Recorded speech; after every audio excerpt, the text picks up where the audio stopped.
सभी साथियों को जय हिंद। मैं आपका साथी राकेश जांगिड़ आरसी क्लासेज के इस ऑनलाइन प्लेटफॉर्म पर आपका बहुत बहुत स्वागत करता हूं। कैसे हैं आप सब लोग? आशा करता हूं कि आप स्वस्थ होंगे, मस्त होंगे और एक शानदार और जोरदार रणनीति के साथ अपनी एग्ज़ाम की तैयारी में जुटे हुए होंगे। साथियों, पिछली क्लास में हमने मॉडल ऑक्सिलरी वर्ब के बारे में डिस्कस किया था और इसके पार्ट फर्स्ट में हमने जो मॉडल ऑक्सिलरीज होती हैं उनका इंट्रोडक्शन देखा था। साथ ही हमने मॉडल ऑक्सिलरी कैन और कुड होते हैं उनके यूसेज के बारे में चर्चा की थी। और आज की क्लास में हम जो अगले मॉडल ऑक्सिलरीज हैं जैसे कि may, might, should, must, dare, need और टू, जितने भी मॉडल वर्ब हैं उनकी अपन चर्चाएं करेंगे पार्ट 2 में। तो आज हम मॉडल ऑक्सिलरी वर्ब के पार्ट 2 के बारे में जानने वाले हैं। तो बने रहिए मेरे साथ और देखते रहिए पूरी लगन और पूरी कंसिस्टेंसी के साथ में इस पार्ट 2 को। पार्ट 2 मॉडल ऑक्सिलरीज में अपन जो अगली मॉडल ऑक्सिलरी लेके आ रहे हैं वो है मे। अगली मॉडल ऑक्सिलरी जिसका नाम है मे। साथियों, इस मे मॉडल ऑक्सिलरी से परीक्षा में बहुत ही इम्पोर्टेंट टाइप के क्वेश्चंस पूछे जाते हैं। तो सबसे पहले हम देखते हैं मॉडल मे के क्या क्या यूसेज हैं। मॉडल मे के क्या क्या यूसेज हैं। तो चलिए हम चर्चा करते हैं मॉडल मे के यूसेज के बारे में। सबसे पहले मॉडल ऑक्सिलरीज मे का पहला जो प्रयोग है वो है स्ट्रॉन्ग पॉसिबिलिटी। इसी को अपन बोल सकते हैं फैक्चुअल पॉसिबिलिटी और इसी को अपन बोल सकते हैं प्रोबेबिलिटी। यानी जब किसी काम की ज़्यादा संभावना हो, किसी भी काम के होने की ज़्यादा संभावना हो, स्ट्रॉन्ग पॉसिबिलिटी हो, तब हम मॉडल मे का यूज करते हैं। तो मॉडल मे का पहला जो यूज है वो है स्ट्रॉन्ग पॉसिबिलिटी। और मॉडल मे का जो दूसरा प्रयोग है वो है फॉर्मल परमिशन। और ये फॉर्मल परमिशन अपन किसी ऑफिसर से, किसी सर से, किसी मैडम से लेते हैं। तो ऐसी परमिशन जो अपन किसी ऑफिसर से, किसी सर, किसी मैडम या किसी बॉस से लेते हैं वो वाली परमिशन फॉर्मल परमिशन कहलाती है। तो मॉडल मे का जो पहला प्रयोग था वो था स्ट्रॉन्ग पॉसिबिलिटी और मॉडल मे का जो दूसरा प्रयोग है वो था फॉर्मल परमिशन, जो कि अपन किसी सर, किसी मैडम, किसी बॉस से या किसी ऑफिसर से लेते हैं। मॉडल मे का जो तीसरा प्रयोग है वो है ऑप्टेटिव सेंटेंस में अपन इसको यूज़ करते हैं। जब अपन किसी व्यक्ति के लिए विश, किसी व्यक्ति के लिए होप या किसी व्यक्ति के लिए ब्लेस या कर्स का भाव रखते हैं तो अपन मॉडल मे का प्रयोग करते हैं। और मॉडल मे का जो अंतिम प्रयोग है वो सबसे बेहतरीन है जो एग्ज़ाम में पूछा गया है। मॉडल मे का जो चौथा प्रयोग है वो है purpose in present time. Purpose in present time, इस वर्ड का राइट प्रोनाउंसिएशन है purpose, purpose in present time. और जब अपने को किसी सेंटेंस में पर्पस शो करना हो तो उसमें कंजंक्शन के रूप में सो दैट या इन ऑर्डर दैट का यूज किया जाता है। यदि सेंटेंस में so that, in order that के पहले प्रेजेंट टाइम हो, सो दैट, इन ऑर्डर दैट से पहले प्रेजेंट टाइम हो, तो अपन आगे सब्जेक्ट के बाद में मे का प्रयोग करते हैं। तो इस प्रकार से अपन कंक्लूजन निकालें तो मॉडल मे के मुख्य रूप से 4 यूसेज हैं। जो सबसे पहला है वो है स्ट्रॉन्ग पॉसिबिलिटी, सेकंड है फॉर्मल परमिशन, थर्ड है ऑप्टेटिव सेंटेंस और जो फोर्थ है वो है पर्पज इन प्रेजेंट टाइम। तो अब इन चारों जो रूल्स थे उनके आधार पर अपन इस मे के कुछ सेंटेंस देखते हैं जो इस प्रकार से हैं। चलिए अपन बातें करते हैं मॉडल मे के यूसेज के एग्जाम्पल्स के बारे में। सबसे जो पहला सेंटेंस है वो है द स्काई इज, जो कि परीक्षा में बहुत बार आ चुका है। ध्यान रखिए इस सेंटेंस को, परीक्षा में मैनी टाइम रिपीटेड है, इसलिए इसको एग्जाम की नज़र से देखें तो बहुत इंपॉर्टेंट माना गया है। The sky is overcast. Overcast का मतलब होता है बादलों से ढका हुआ हो, यानी जब आसमान में क्लाउड्स खूब ज़्यादा हो तो उसको अपन ओवरकास्ट कहते हैं। पूरा मीनिंग देखें, द स्काई इज ओवरकास्ट, आसमान बादलों से डटा हुआ है या आसमान बादलों से ढका हुआ है, तो इट इसलिए बरसात आने की संभावना ज़्यादा रहती है। संभावना ज़्यादा है मीन्स पॉसिबिलिटी क्या है, स्ट्रॉन्ग है। स्ट्रॉन्ग पॉसिबिलिटी, स्ट्रॉन्ग पॉसिबिलिटी के लिए अपन कौन सा मॉडल लगाते हैं, मे का प्रयोग करते हैं। आई होप ये पहला सेंटेंस वेरी इंपॉर्टेंट सेंटेंस जो परीक्षा में मैनी टाइम रिपीटेड है, आपको इसके बारे में पूरा पता लग गया होगा कि यहाँ पे मे का प्रयोग क्यों हुआ है। अपन बात करते हैं सेंटेंस नंबर 2 की। इसी से मिलता जुलता सेंटेंस है there are many clouds in the sky. आसमान में कितने बादल हैं, मैनी क्लाउड्स हैं, खूब सारे बादल हैं। अब खूब सारे बादल हैं तो आज रात बारिश आने की संभावना कुछ ज़्यादा है, मतलब पॉसिबिलिटी कुछ स्ट्रॉन्ग है, और स्ट्रॉन्ग पॉसिबिलिटी के लिए मॉडल मे का प्रयोग किया जाता है। ये दूसरा एग्जाम्पल जो पहले एग्जाम्पल से काफ़ी मिलता जुलता था वो अपन डिस्कस कर चुके हैं। अब अपन डिस्कस करेंगे एग्जाम्पल नंबर 3 की। My brother is an engineer. ये इंजीनियर नहीं, इंग्लिश का इंजीनियर वर्ड है, इंजीनियर। मेरा भाई है वो एक इंजीनियर है, एक इंजीनियर है। अब बताइए यदि कोई व्यक्ति इंजीनियर है तो वह प्लान को बिल्ड कर सकता है, ड्राफ्ट को अच्छे से बिल्ड कर सकता है, क्योंकि उसमें उसमें जो पॉसिबिलिटी है वो कुछ ज़्यादा है, और ज़्यादा पॉसिबिलिटी को अपन स्ट्रॉन्ग पॉसिबिलिटी कहते हैं, और स्ट्रॉन्ग पॉसिबिलिटी के लिए मे का यूज किया जाता है। अब मे का जो अगला प्रयोग देखते हैं वो है ये वाला क्वेश्चन भी एग्जाम में बहुत बार रिपीट हुआ है। यहाँ मे की जगह ब्लैंक होगा, आई कम इन सर। यहाँ सर वर्ड का यूज किया गया है, इसका मतलब ये पॉसिबिलिटी, ये परमिशन है, और ये जो परमिशन है वो है कौन सी permission, formal permission, formal permission. और यदि सेंटेंस में फॉर्मल परमिशन होती है तो अपन किसका प्रयोग करते हैं, मे का प्रयोग करते हैं। ऐसे ही सेंटेंस नंबर कौन सा, 4 की बात करते हैं। इस सेंटेंस में भी ग्राउंड में इसमें कहा गया है कि we play in the ground madam, अर्थात मैडम से क्या मांगी गई है, परमिशन मांगी गई है कि क्या वो मैडम से कह रहे हैं कि क्या हम ग्राउंड में खेल सकते हैं।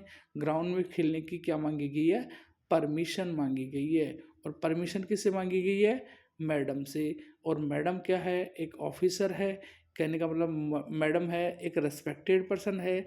इसलिए जब रेस्पेक्टेड पर्सन से अपन कोई परमिशन मांगते हैं तो वो होती है फॉर्मल परमिशन, और फॉर्मल परमिशन के लिए मॉडल मे का प्रयोग होता है।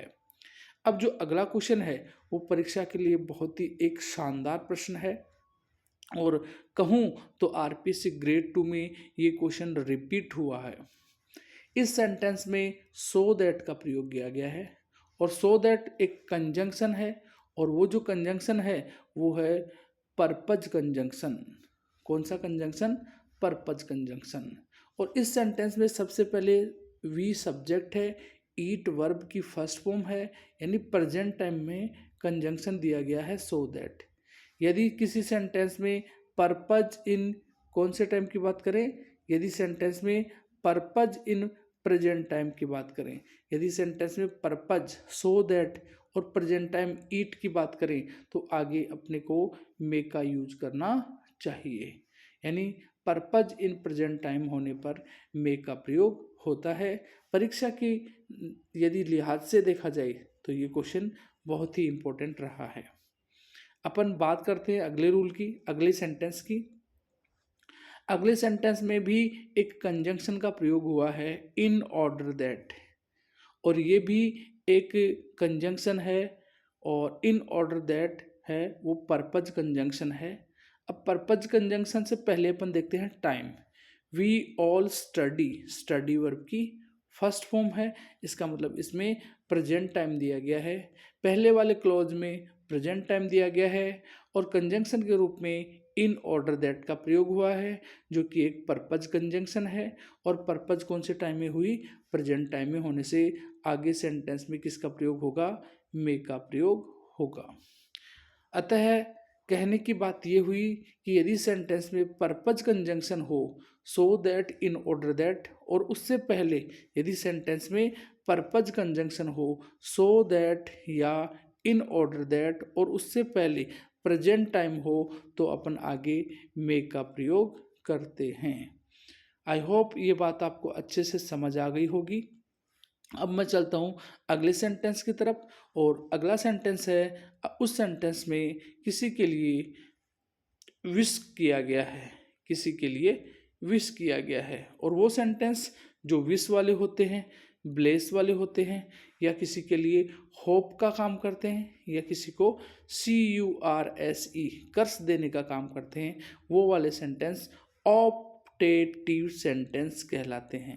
वो वाले सेंटेंस ऑप्टेटिव सेंटेंस कहलाते हैं, ऑप्टेटिव सेंटेंस।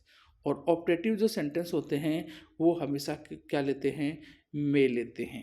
तो पहले इस सेंटेंस में और जो नेक्स्ट सेंटेंस है, मे यू लिव लॉन्ग, उसमें दोनों में किसी के लिए विश किया गया है, किसी के लिए होप किया गया है, और दोनों सेंटेंस हैं वो कैसे हैं? ऑप्टेटिव हैं। अतः दोनों सेंटेंस में मॉडल मे का प्रयोग किया गया है। आई होप ये बात आपको अच्छे से समझ आ गई होगी कि ऑप्टेटिव सेंटेंस होने पर भी मॉडल मे का प्रयोग किया जाता है। अब बात करते हैं अपन अंतिम सेंटेंस में। यहाँ एग्जाम में मे की जगह ब्लैंक रहेगा। अब एक बार सेंटेंस का मीनिंग समझ लेना है।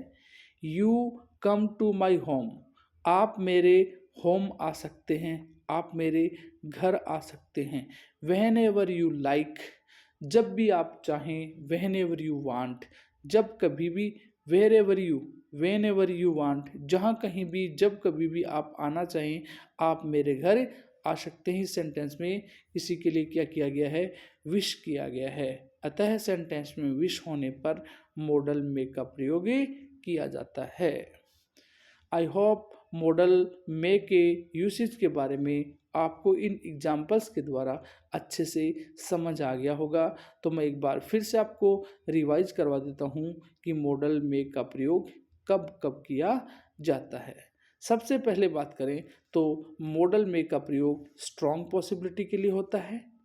मॉडल मे का प्रयोग formal permission, sir, madam, boss और ऑफिसर के लिए होता है।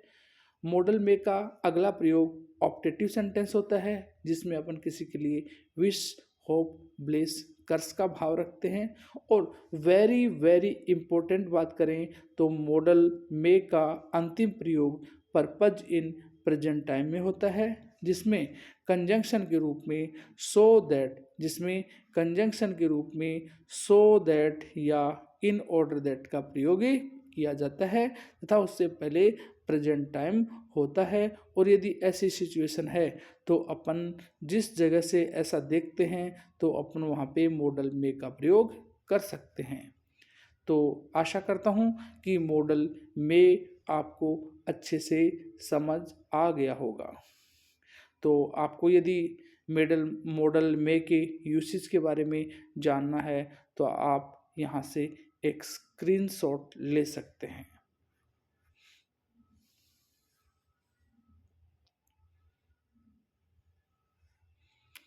और यदि आप इनके एग्जाम्पल्स को भी देखना चाहें तो यहाँ से भी आप एग्जाम्पल्स का स्क्रीनशॉट ले सकते हैं।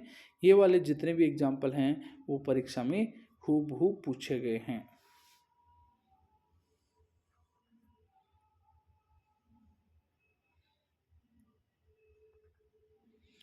अब ज़्यादा समय अपन खर्च ना करते हुए अपन चलते हैं अगले मॉडल की तरफ, जिसका नाम है माइट। जिस तरीके से मॉडल में एग्ज़ाम में बहुत क्वेश्चन लेकर के आता है, वैसा ही मॉडल माइट भी एग्ज़ाम के लिए इम्पोर्टेंट है, जो कि एग्ज़ाम में क्वेश्चन लेकर के आता है। यदि अपन कंपैरिजन करके पढ़ें तो मॉडल माइट है वो मॉडल में से थोड़ा कॉन्ट्रास्टिव है। कॉन्ट्रास्टिव बोले तो इसका थोड़ा सा उल्टा है। जैसे हमने पढ़ा था स्ट्रॉन्ग पॉसिबिलिटी, प्रबल संभावना, ज़्यादा संभावना, उसका ऑपोजिट होता है, वो होता है रिमोट या वीक पॉसिबिलिटी, कम संभावना। ज़्यादा संभावना के लिए मॉडल मे का प्रयोग होता है और कम संभावना के लिए, रिमोट पॉसिबिलिटी के लिए, वीक पॉसिबिलिटी के लिए माइट का प्रयोग होता है। आपको ये बात समझ में आ गई होगी कि पहला जो माइट का पहला प्रयोग है वो है रिमोट पॉसिबिलिटी, वीक पॉसिबिलिटी बोले तो कम संभावना। जो दूसरा नियम है वो मे के एकदम ऑपोजिट वाला रूल है, purpose in present time. Purpose in present time की बात की थी तब हमने क्या लगाया था, मे लगाया था, लेकिन अब बात कर रहे हैं purpose in past time. Purpose in past time, और पर्पज इन पास्ट टाइम होने पर हम आगे माइट का प्रयोग करते हैं, और जो पर्पज वाले जो कंजंक्शन होते हैं वो सो दैट और इन ऑर्डर दैट होते हैं। यदि सो that, in order that, so that, in order that के पहले पास्ट टाइम हो तो आगे माइट का प्रयोग होता है। और जो तीसरा माइट का जो तीसरा यूसेज है वो है पोलाइट रिक्वेस्ट या परमिशन विथ हेजिटेशन। अपन किसी से हिचकिचाते हुए, हेजिटेशन करते हुए किसी से परमिशन लेते हैं, हेजिटेशन करते हुए अपन किसी से परमिशन लेते हैं, तो ऐसी स्थिति में पोलाइट रिक्वेस्ट होता है और अपन मॉडल माइट का प्रयोग करते हैं। और अंतिम जो प्रयोग है मॉडल माइट का वो है इनडायरेक्ट नरेशन। जब अपन डायरेक्ट से इनडायरेक्ट नरेशन बनाते हैं तो इनडायरेक्ट नरेशन वाले सेंटेंस में अपन माइट का प्रयोग करते हैं। तो ये थे माइट के 4 यूसेज। एक बार फिर से अपन रिकैप करते हैं। माइट का जो पहला यूसेज है वो है remote possibility, weak possibility. Might का जो दूसरा यूसेज है वो है purpose in past time, conjunction के रूप में so that, in order that, और उससे पहले पास्ट टाइम हो तो माइट का प्रयोग होता है। बात करते पर रूल नंबर 3 की, तो पोलाइट रिक्वेस्ट होने पर भी माइट का प्रयोग किया जाता है, परमिशन विथ हेजिटेशन होने पर भी माइट का प्रयोग किया जाता है। और बात करें अंतिम रूल की तो इनडायरेक्ट नरेशन बनाते समय मे की जगह माइट का यूज किया जाता है। तो आई होप इनके यूसेज के बारे में आपको थोड़ा पता चल ही गया होगा। तो अब मैं आपको ले चलता हूँ अगली इनकी एग्जाम्पल्स की तरफ। देखिए, बहुत ही आकर्षक और बहुत ही परीक्षा के लिए उपयोगी एग्जाम्पल्स हैं वो यहाँ दिए गए हैं। चलिए सबसे पहले चलते हैं सेंटेंस फर्स्ट की तरफ। There are no clouds in the sky. आसमान में बादल नहीं हैं, मतलब बादलों की संभावना, आसमान में बादल नहीं है इसका मतलब बारिश की संभावना कम है, बारिश की संभावना रिमोट है, बारिश की संभावना वीक है, और वीक रिमोट पॉसिबिलिटी होने पर मॉडल माइट का प्रयोग किया जाता है। ये क्वेश्चन परीक्षा में हूबहू पूछा गया है। बात करते हैं अगली सेंटेंस की तरफ, जो कि जो सेम ऊपर वाला सेंटेंस था उसी का मीनिंग ये सेंटेंस दे रहा है। द स्काई इज क्लियर, आसमान साफ है, इसका मतलब बारिश की संभावना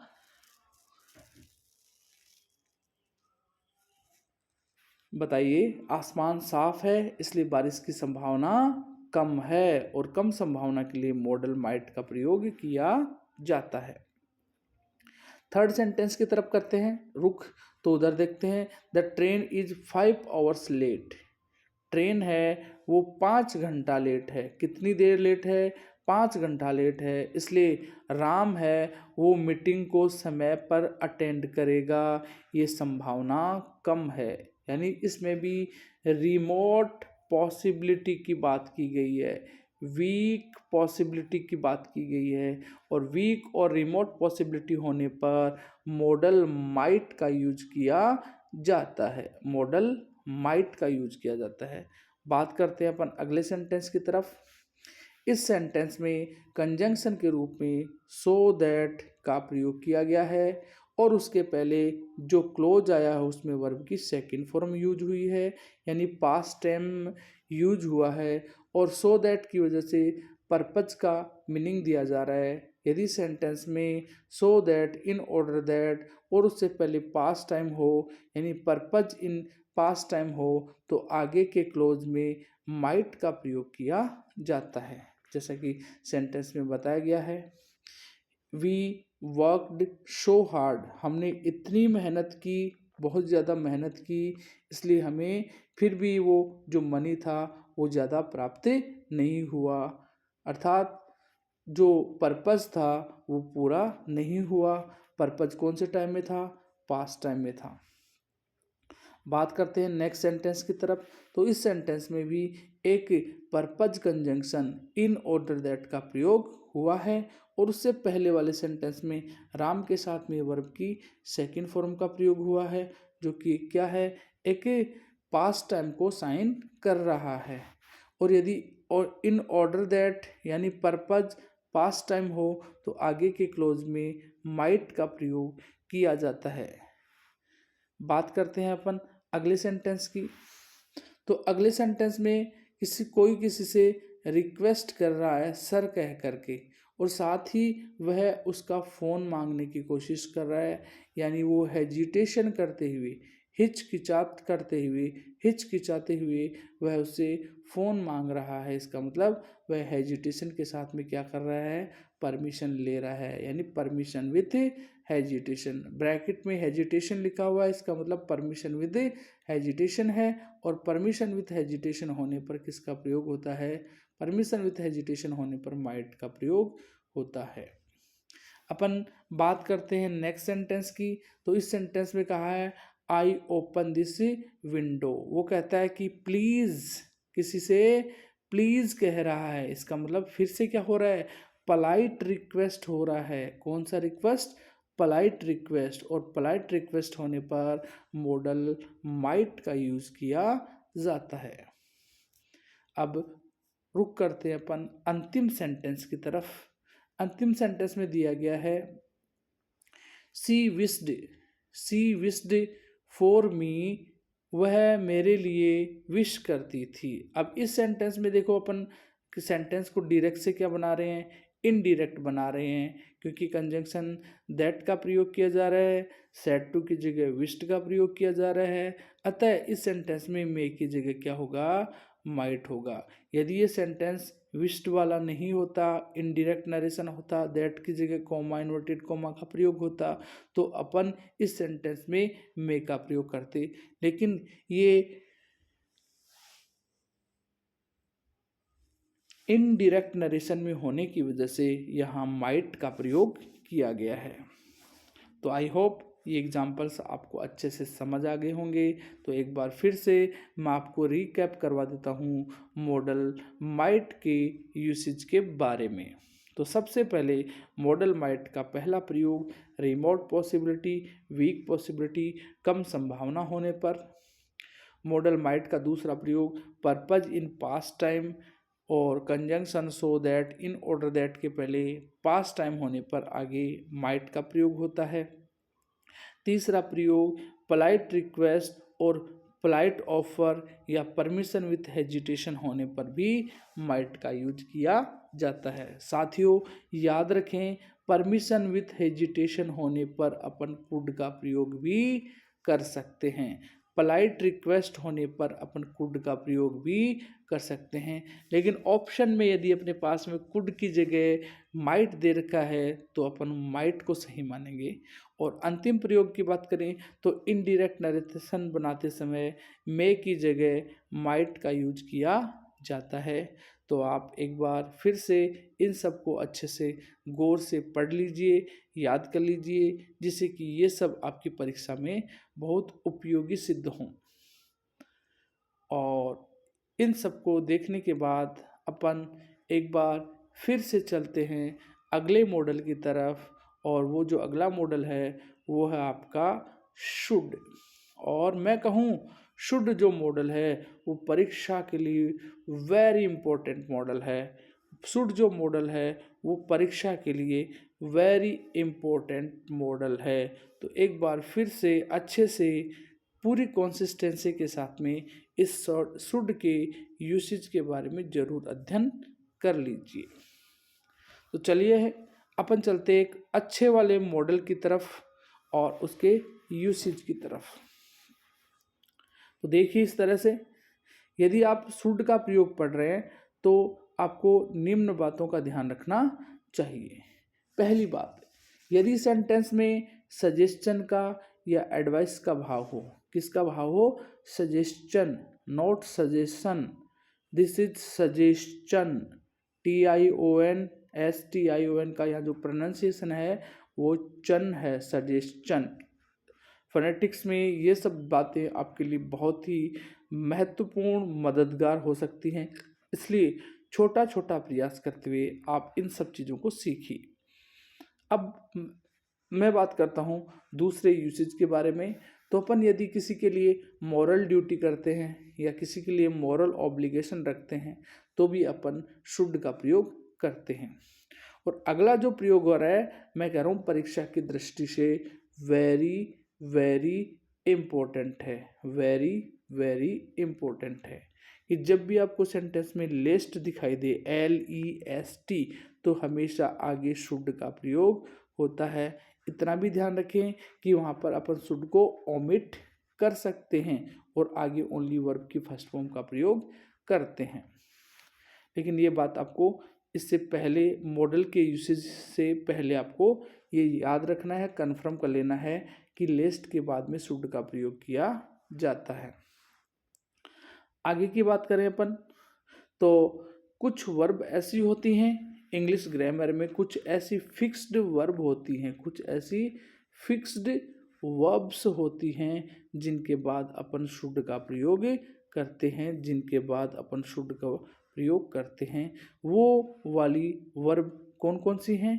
पहली वर्ड है रिकमेंडेड, दूसरा है इंसिस्ट और सजेस्ट और मूव, जिसको शॉर्ट में मैं कह सकता हूँ RISM, RISM, RISM। R बोले तो रिकमेंडेड, I बोले तो इंसिस्ट, S बोले तो सजेस्ट और M बोले तो मूव। यदि ये चारों वर्ब सेंटेंस में से कोई भी इन चारों में से एक वर्ब आपको देखने को मिल रही है तो आपको आगे सीधा सीधा शुड का प्रयोग करना चाहिए। तो ये वाली बात आपको अच्छे से समझ आ जानी चाहिए कि लिस्ट के बाद में शुड आता है और रिज्म के बाद में भी शुड का प्रयोग किया जाता है। बात करते हैं अगला जो अब पांचवा रूल है वो एकदम फिक्स्ड रूल है। यदि सेंटेंस की बिगिनिंग में it is necessary, it is vital, it is essential, it is important, दोबारा से गौर कीजिए, it is necessary, it is vital, it is essential, it is important हो तो आगे हमेशा शुड का प्रयोग किया जाता है। Rule number 4, rule number 5, rule number 6, ये तीनों रूल हैं वो थोड़ा रटाफिकेशन वाला काम है। यदि आपको याद रखना है कि रिज्म के बाद में कौन सा मॉडल आए तो याद रखें शुड का प्रयोग करें। सेंटेंस के बिगनिंग में नेसेसरी, वाइटल, असेंशियल, इम्पोर्टेंट हो तो आगे शुड का प्रयोग करते हैं। और बात करते हैं अपन रूल नंबर 6 की, तो ये भी एक फिक्स रूल है। यदि सेंटेंस की शुरुआत it is strange, it is PT इनसे हो रही है, सेंटेंस की शुरुआत it is strange, it is PT से हो रही है तो आगे आपको शुड का प्रयोग करना चाहिए। अब बात करते हैं अपन रूल नंबर 7 की।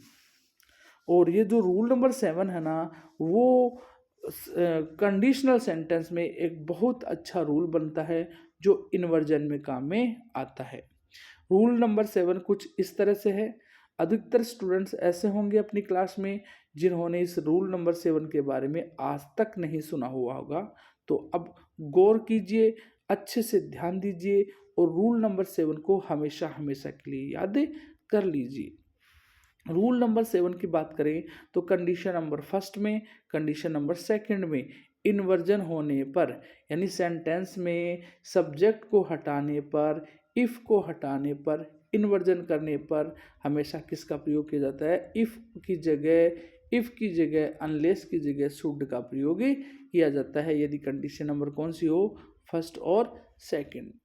इन सब के यूसेज को पढ़ने के बाद में हम चलते हैं आगे कुछ एग्जाम्पल्स की तरफ। लेकिन एग्जाम्पल्स की तरफ जाएं एक बार फिर से हम इन सब चीज़ों को रिकैप कर लेते हैं। तो शुड का पहला प्रयोग अपन देखते हैं एडवाइस और सजेशन देने के लिए। दूसरा प्रयोग मोरल ड्यूटी मोरल ऑब्लिगेशन होने के लिए। तीसरा प्रयोग रटाफिकेशन है, लेस्ट के बाद में शुड आता है। चौथा प्रयोग रटाफिकेशन है, रिज्म रिकमेंड इंसिस्ट सजेस्ट और मूव के बाद में शुड आता है। और चौथा प्रयोग के बाद में पांचवा प्रयोग रटाफिकेशन है। It is necessary, it is vital, it is essential, it is important होने पर आगे शुड का प्रयोग होता है। रूल नंबर 6 फिर से रटाफिकेशन है। It is strange, it is PT के बाद में हमेशा शुड का प्रयोग होता है। और रूल नंबर जो 7 है वो परीक्षा की दृष्टि से बेहद इम्पोर्टेंट है कि कंडीशन नंबर 1 और कंडीशन नंबर 2 हो और उनमें इन्वर्जन हो तो इफ़ के स्थान पर अपन शुड का प्रयोग कर सकते हैं। तो चलिए गौर करते हैं इस शुड मॉडल के यूसेज के बारे में और उसके एग्जाम्पल्स के बारे में। यहाँ पर कुछ बहुत ही बेहद उपयोगी और बहुत ही मैं कहूँ कि बेनिफिशियल जो यूसेज हैं और उनके कुछ एग्जाम्पल्स हैं वो आपके सामने रिप्रेजेंट किए गए हैं। पहला जो क्वेश्चन है उसमें कहा गया है कि आपको हार्ड वर्क करना चाहिए यदि आप अपने गोल को अचीव करना चाहते हैं। तो गोल को अचीव करने के लिए हार्ड वर्क करने की क्या दी जा रही है? एडवाइस दी जा रही है। हार्ड वर्क करने की क्या दी जा रही है? सजेशन दी जा रही है। तो गौर कीजिए, यदि आप किसी को एडवाइस देते हैं, यदि आप किसी को सजेशन देते हैं तो आप मॉडल शुड का प्रयोग करते हैं। बात करते हैं एग्जाम्पल नंबर 2 की। और एग्जाम्पल नंबर 2 एकदम इजी और परीक्षा में मैनी टाइम रिपीटेड एग्जाम्पल है। You should respect your parents. आपको अपने पेरेंट्स का रेस्पेक्ट करना चाहिए। रेस्पेक्ट करने की क्या दी जा रही है? एडवाइस दी जा रही है। रेस्पेक्ट करने का सजेशन दिया जा रहा है। अब तीसरे वाला जो सेंटेंस है वो कुछ इस तरह से है। यू आर इल, आप हैं बीमार। यू आर इल, आप बीमार हैं और बीमार व्यक्ति को डॉक्टर से मिलना चाहिए, उसे कंसल्ट करना चाहिए। कंसल्ट करने की एडवाइस दी जा रही है, कंसल्ट करने का कहा जा रहा है। ये हमारी मॉरल ड्यूटी भी हो सकती है और ये हमारा मॉरल ऑब्लिगेशन भी हो सकता है। अपन बात करते हैं अगले वाले सेंटेंस में। और अगले वाला सेंटेंस मैंने कहा था परीक्षा का एकदम वेरी इंपॉर्टेंट सेंटेंस। रटाफिकेशन के बाद में, लेस्ट के बाद में शुड का प्रयोग किया जाता है। अगले वाले जो 2 सेंटेंस है उनमें एकदम फिक्स बात यूज हुई है कि यदि सेंटेंस में सजेस्ट, यदि सेंटेंस में रिकमेंड का प्रयोग हो, रिकमेंड RISM, रिज्म, रिकमेंड, इंसिस्ट, सजेस्ट, मूव, इन सब के बाद में हमेशा शुड का प्रयोग किया जाता है। तो यहाँ कुछ ऐसा ही एग्जाम्पल दिया गया है। आई सजेस्ट यू, मैं आपको सुझाव देता हूँ। आई रिकमेंड यू, मैं आपको रिकमेंड करता हूँ कि आपको समय पर आना चाहिए और आपको RC क्लासेज को ज्वाइन करना चाहिए। अब ये आपको रिकमेंड किया जा रहा है। और बात करें अपन अगले सेंटेंस की तरफ, तो मैं फिर से कहना चाहूँगा, सेंटेंस के बिगनिंग में आया इट इज़ स्ट्रेंज, यदि सेंटेंस के बिगनिंग में it is vital, it is important, it is necessary, it is obligatory, it is strange, it is PT हो, तो आगे सब्जेक्ट के बाद में शुड का प्रयोग किया जाता है। मैं आशा करता हूँ कि ये सब बातें आपको अच्छे से समझ आ गई होंगी। और जो अगला सेंटेंस है वो आपका है कंडीशनल सेंटेंस। यदि सेंटेंस कुछ इस तरह से होता है, आगे देखिए आप, सेंटेंस ब्रैकेट में दिया गया है, यदि सेंटेंस में कंजंक्शन इफ का प्रयोग होता तो सेंटेंस कैसा होता, conditional. You should, if you should meet him, give him a parcel, यदि आप उसे क्या करते हैं, मिलते हैं, तो उसे प्लीज़ क्या दे दें, पार्सल दे दें। इस सेंटेंस में यदि अपन किसको हटा दें, इफ़ को हटा दें, तो सेंटेंस में इन्वर्जन हो जाएगा और जो शुड है वो पहले आ जाएगा और यू हो जाएगा बाद में, जैसा कि सेंटेंस में दिखाया गया है। Should you meet him, give him the parcel. और इस प्रकार से मैं आपको कहना चाहूँ तो अपन बात कर सकते हैं कि moral duty, moral duty, moral obligation, advice, suggestion, इन सब के बाद में शुड का प्रयोग होता है। मैं अगली बात करना चाहूँ तो LEST, लेस्ट के बाद में शुड का प्रयोग करना होता है। अगली बात करना चाहूँ तो RISM, recommend, insist, suggest, move, इसके बाद में शुड का प्रयोग होता है। और मैं अंतिम बात करना चाहूँ तो अपन it is strange, it is pity, it is obligatory, it is necessary, it is vital, इन सब के बाद में भी शुड का प्रयोग होता है। और अंतिम बात, कंडीशन नंबर 2 और कंडीशन नंबर 1 होने पर इफ के स्थान पर इन्वर्जन करके अपन शुड का प्रयोग पहले कर सकते हैं। आई होप ये सारी बातें आपको अच्छे से समझ आ गई होंगी। तो आप चाहें तो आप यहाँ से इन सब के यूसेज का स्क्रीनशॉट लेकर अपने आप को सुरक्षित कर सकते हैं। और अगली क्लास में मैं आपसे डिस्कस करना चाहूँगा इसी मॉडल वर्ब के पार्ट 3 में, जो पार्ट 3 होगा वो होगा मॉडल मस्ट का प्रयोग। लेकिन मॉडल मस्ट इससे पहले पढ़ें, इससे पहले आप इन सब मॉडल्स का रिवीजन कर लें और इनके यूसेज का पूरा अच्छे से यूसेज को याद कर लें। तो मिलता हूँ मैं अगली क्लास में, और अगली क्लास में मैं फिर से लेकर के आऊँगा आप सभी के लिए मॉडल का पार्ट नंबर 3। तो इंतज़ार कीजिए मॉडल के पार्ट 3 के बारे में। लेकिन पार्ट 3 आए इससे पहले मैं आपको विश्वास दिलाता हूँ कि यदि आप पार्ट 1 और पार्ट 2 को यदि आप अच्छे से देख लेते हैं तो आपकी रीट की एग्ज़ाम में, आपकी सेकंड ग्रेड की एग्ज़ाम में, इंग्लिश जो सब्जेक्ट से रहने वाली है, रीट मेंस की एग्ज़ाम में, रीट प्री की एग्ज़ाम में एक भी question can, could, shall, should, अब जो अपन जो पढ़ चुके हैं वो कैन, कुड पढ़ चुके हैं, मे, माइट पढ़ चुके हैं और शुड पढ़ चुके हैं। और मैं आपको विश्वास दिलाता हूँ कि आपका इस मॉडल की एग्ज़ाम में से एक भी क्वेश्चन गलत नहीं होने वाला है।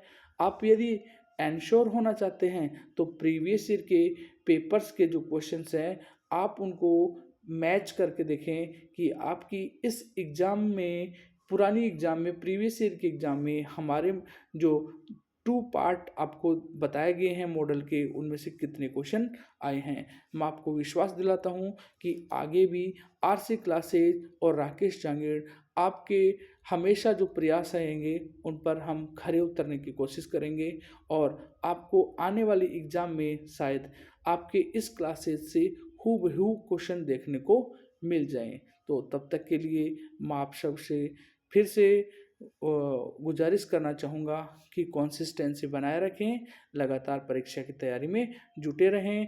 तब तक के लिए जय हिंद, जय भारत।